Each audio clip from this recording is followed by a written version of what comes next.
صدقے ہونے کو چلے آتے ہیں لاکھوں گلزار، کچھ عجب رنگ سے پھولا ہے گلستان عرب۔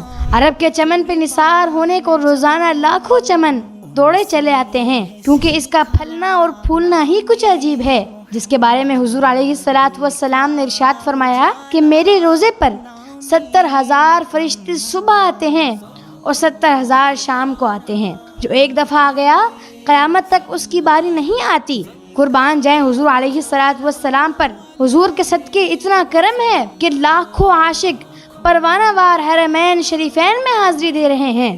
موسم حج ہو تو حج کے لیے، ورنہ عمرے کے لیے روزانہ ایک بار نہیں بلکہ بار بار حضور علیہ السلام کے رحمت کے دروازے کھلے پاؤ گے۔ کسی شاعر نے کیا خوب کہا تھا، اکوار فرشتے روزے تے جو آون پھر نہ اوندے نے، اکوار فرشتے روزے تے جو آون پھر نہ اوندے نے، سرکار دے امتی نے جڑے مڑ مڑ کے بلائے جاندے نے۔